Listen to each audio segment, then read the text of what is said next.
Most of what you've been told about your retirement is based on a promise. Not a contract, not a guarantee, a promise. From people who change their minds every election cycle. Right now, in 2026, there are laws being rewritten, trust funds draining faster than projected, and retirement plan fees quietly eating your savings alive. And almost nobody is talking about it in plain English. If you have a 401k, a pension, social security, or if you've ever made a single financial decision based on the assumption that the rules would stay the same, this affects you directly. In the next 30 minutes, I'm going to walk you through the 5 layers of risk threatening your retirement right now, and more importantly, a concrete framework you can use to actually protect yourself. No jargon, no fluff. Just the stuff that matters. I'm Jessica. If you're new here, this is where we break down the financial and legal developments that actually affect your money. Without the Wall Street jargon, without the political spin, and without pretending that every institution has your best interest at heart.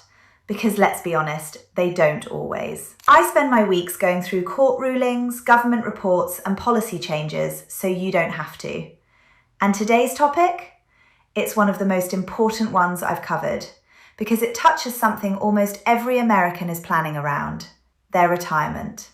So let's get into it. Here's the framework. Here's what I call the 5-layer defense framework for retirement.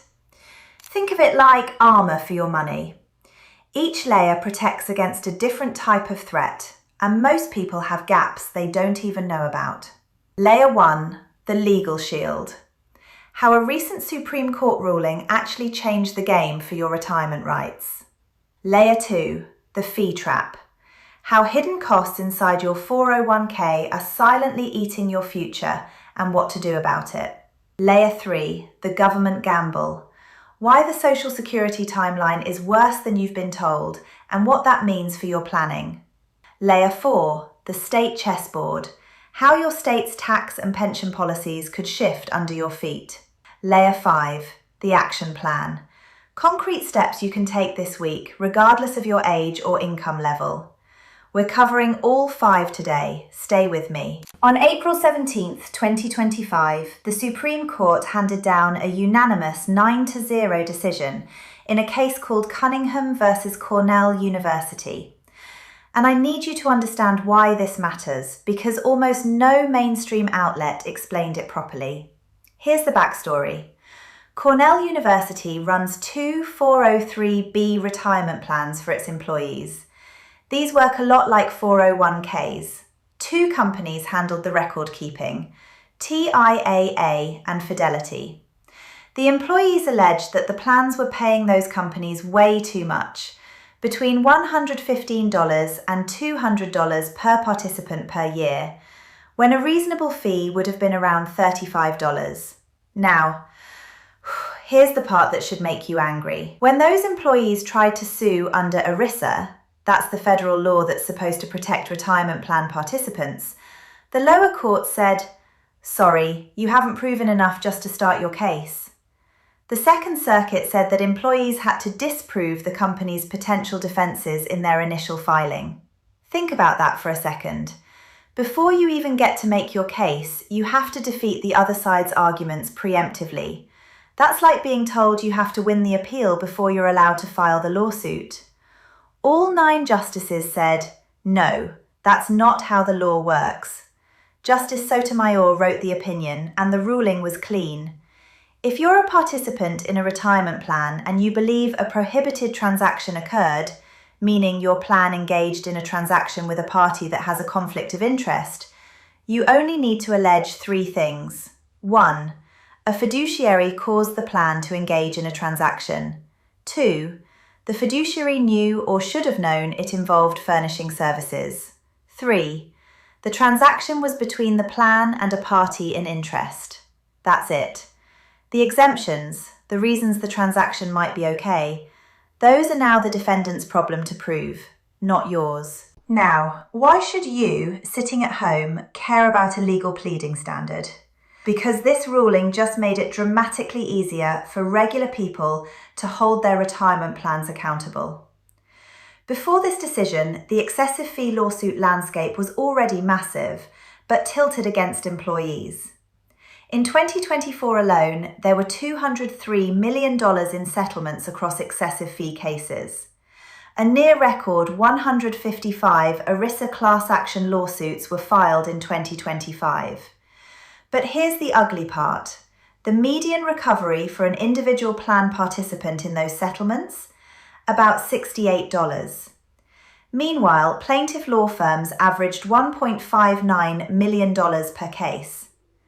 So yes, the system was broken, and the pleading standard was a big reason why. If you couldn't even get past the courthouse door without disproving the company's defences, most cases never got started. This ruling changes that calculus. It won't turn every employee into a plaintiff overnight, but it means plan sponsors, the companies managing your retirement money, now face real accountability. They can't hide behind procedural barriers anymore. They need to actually prove that the fees they charged were reasonable. And in a world where a 1% difference in annual fees can reduce your account balance by 28% over 35 years, that accountability matters more than any single stock pick you'll ever make. Let me put that in dollars.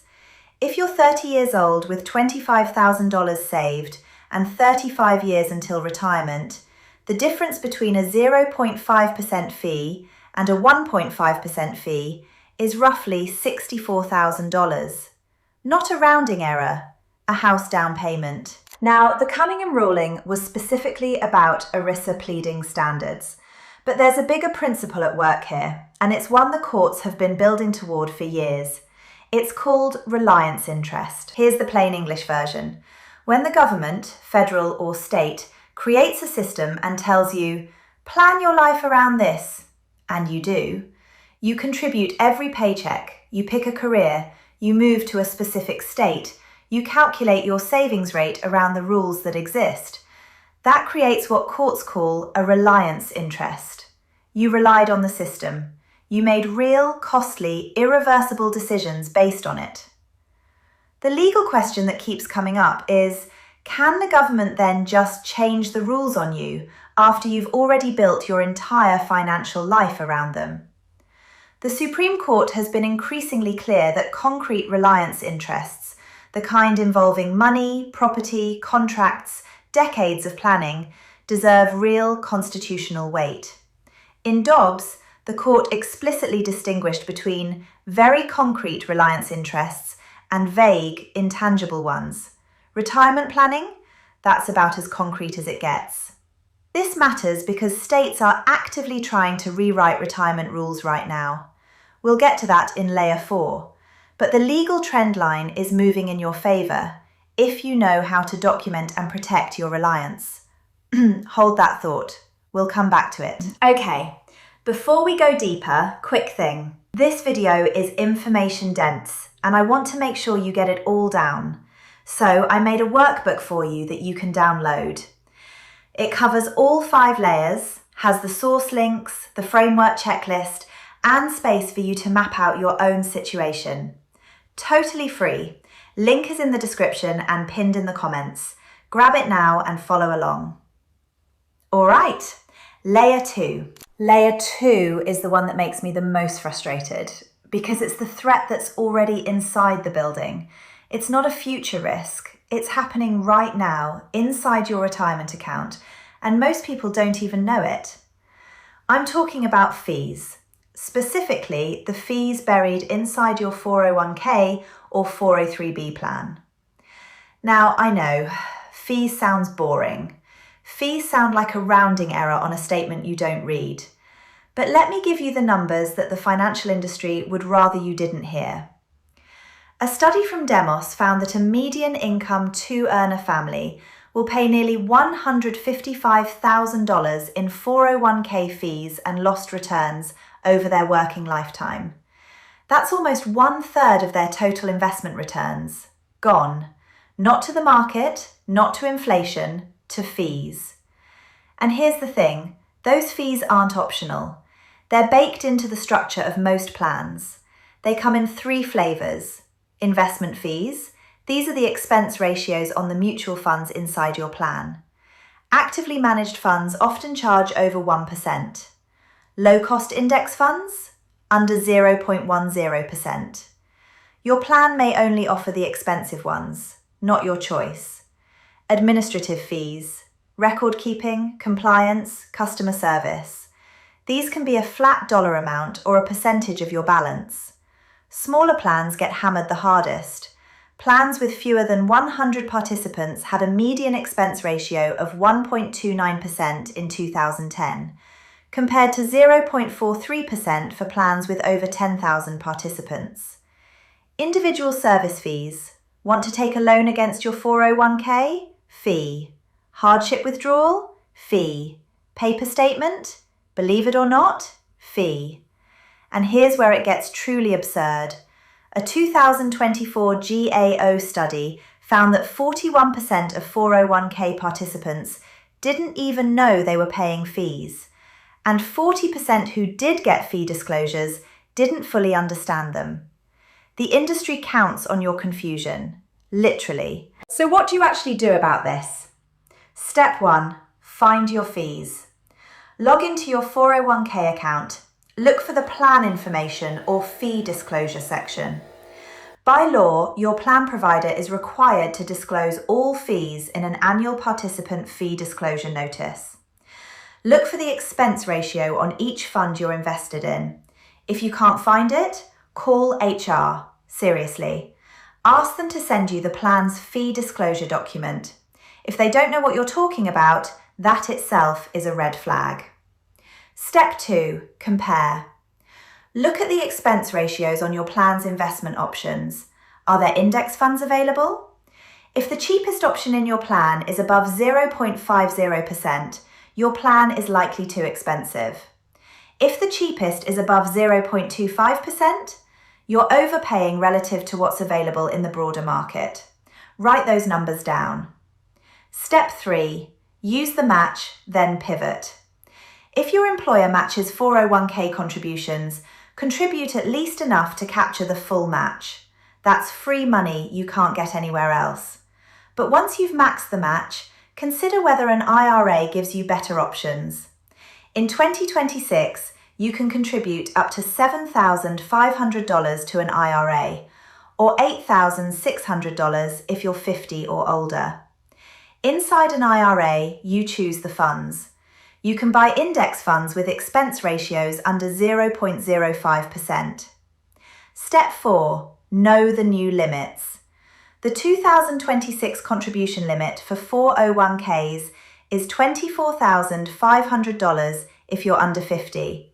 If you're 50 or older, you can add $8,000 in catch-up contributions for a total of $32,500. And if you're between 60 and 63, there's a new super catch-up provision from Secure 2.0.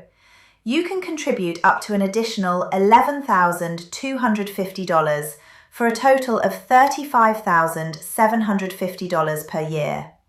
Use every dollar of that space if you can. Step 5, escalate if necessary.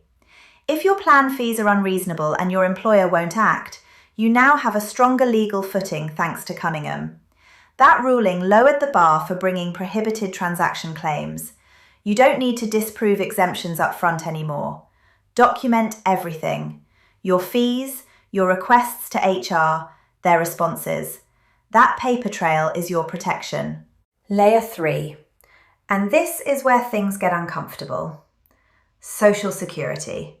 You've been paying into it your entire working life. The government told you it would be there. And technically it will be, sort of, just maybe not the version you were counting on. Here are the numbers, straight from the people who run the program. The Congressional Budget Office's February 2026 baseline projects that the Social Security Old Age and Survivors Insurance Trust Fund will be depleted by 2032. That's 1 year earlier than what the Social Security trustees projected in their 2025 report. The combined OASDI fund, that includes disability insurance, hits empty by 2034. Now, depletion doesn't mean Social Security disappears. It means the trust fund runs out of reserves. After that, the programme can only pay benefits from incoming payroll taxes. And that incoming revenue? It only covers about 77% to 81% of scheduled benefits. In real dollars, the average retired worker currently receives about $2,071 per month. A 23% cut drops that to roughly $1,491. That's a loss of about $580 a month, nearly $7,000 a year. For an average retired couple, the cut would mean losing over $10,700 annually. And the timeline moved forward for reasons that are almost comically predictable. The Social Security Fairness Act, signed in early 2025, expanded benefits for over 2.8 million people, which is great for those recipients, but it accelerated the drain on the trust fund by roughly $200 billion over 10 years. Then there's slower economic growth. Real GDP growth slowed to 1.4% in Q4 2025, and the simple demographic fact that about 10,000 baby boomers turn 65 every single day. Nobody in Washington wants to tell you this clearly, so I will. Social Security, as currently structured, cannot pay full benefits past the early 2030s without legislative action. And Congress has shown approximately zero urgency in addressing it. Okay, so what do you do with this information? Panic? No, plan. First, stop treating Social Security as a guarantee. Treat it as a supplement. If you're under 55, plan as if you might only receive 75 to 80% of your projected benefit. If the government fixes it and you get the full amount, great, that's upside. But don't build a retirement on the assumption that Washington will do the right thing on time. History does not support that bet. Second, understand the delay strategy. For every year you delay claiming Social Security beyond your full retirement age, your benefit increases by 8% per year up to age 70. That's one of the best guaranteed returns available anywhere. If you can afford to delay through continued work, bridge savings, or other income, the math overwhelmingly supports waiting. Third, diversify your retirement income streams.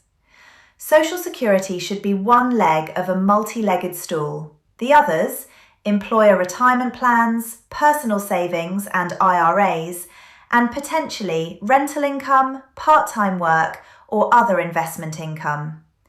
The more legs, the more stable the stool. Fourth, watch for legislative signals. Congress has options: raising the payroll tax cap, gradually increasing the retirement age, adjusting benefits for higher earners, or increasing income taxes on benefits. They did it in 1983 with bipartisan reforms, and they'll have to do something again. The question is when and whose benefits get adjusted. Pay attention. This is your money, therefore, and this is the one that catches people completely off guard. You probably know that different states have different tax rules. But did you know that states are actively rewriting retirement rules right now, sometimes undoing protections they set up years ago? Let's start with the tax map. In 2026, only 8 states still tax Social Security benefits: Colorado, Connecticut, Minnesota, Montana, New Mexico, Rhode Island, Utah, and Vermont. Most of those have exemptions based on income, so not everyone in those states gets hit. But if you're in one of them and you're above the threshold, you're paying state tax on money you already paid federal tax on. West Virginia just stopped taxing Social Security benefits starting with the 2026 tax year. Kansas, Missouri, and Nebraska eliminated theirs in 2024. The trend line is clear. States are competing for retirees. And retirees are making massive life decisions based on these tax policies: selling homes, leaving communities, moving hundreds of miles. Remember what we talked about in Layer 1? That's reliance, and now there's legal weight behind it. But here's where it gets darker. At the state pension level, the national shortfall in state and local pension plan assets is estimated at $1.27 trillion in 2025. The aggregate funded ratio? About 82.5%, meaning for every dollar promised to public employees, only about 83 cents is actually there. And stress tests show that a single recession could balloon total public pension debt to as much as $2.74 trillion by 2026. Some states are in deep trouble. Illinois carries roughly $147 billion in unfunded pension liabilities.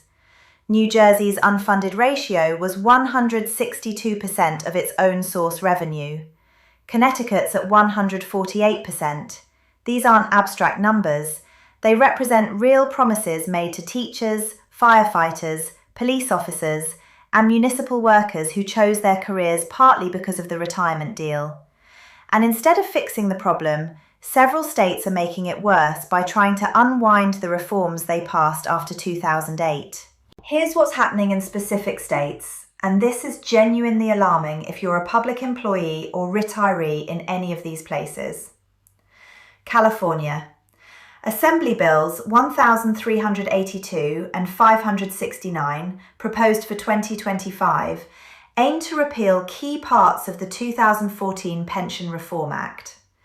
They'd re-expand benefit formulas, remove cost-sharing requirements, and lower the retirement age for public safety workers from 57 to 55, at an estimated annual cost of over $300 million. AB 569 passed its committee stage without opposition. New York. Lawmakers are pushing to undo a 2012 pension reform that lowered benefits, raised the retirement age, and increased worker contributions. The projected savings from that reform? $80 billion over 30 years. Now some legislators want to reverse it. Alaska. Considering reversing its 2005 reform that created a defined contribution structure. The estimated cost? Up to $11.4 billion over 30 years if investment returns mirror past trends. Oklahoma attempted to reopen its legacy defined benefit plan in 2024, which had just reached nearly 100% funding thanks to a 2014 reform. The bill failed, but similar pressure continues. The pattern is clear. States pass reforms when they're broke, then try to undo them when the crisis feels distant. And the people who get caught in the middle, the workers and retirees who made decades of decisions based on the rules as they existed. This is why Layer 1 matters so much. The legal trend toward protecting reliance interests is your best defense against state-level whiplash.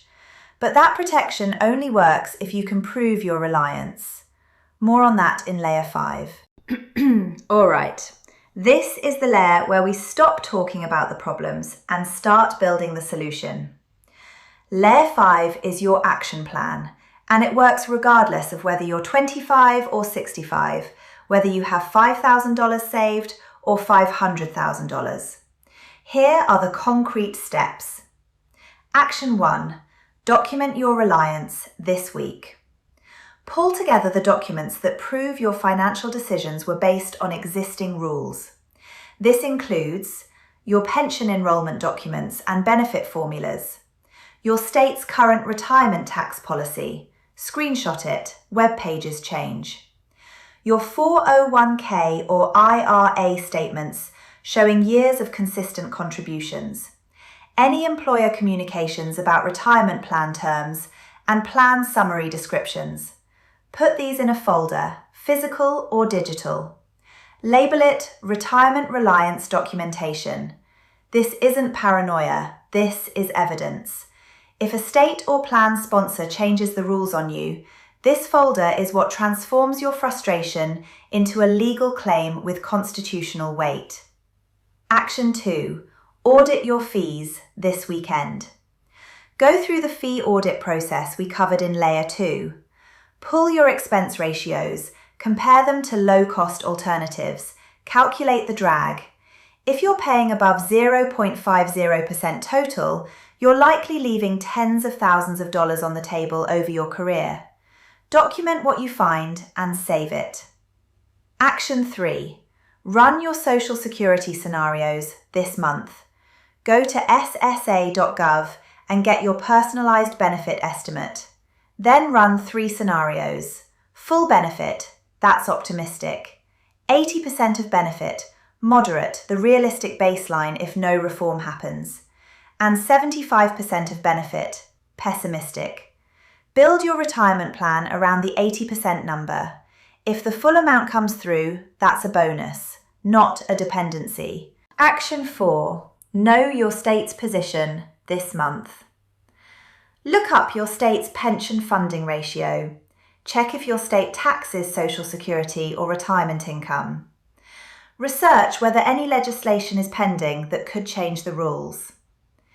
If you're a public employee, compare your current benefit formula against any recent legislative changes.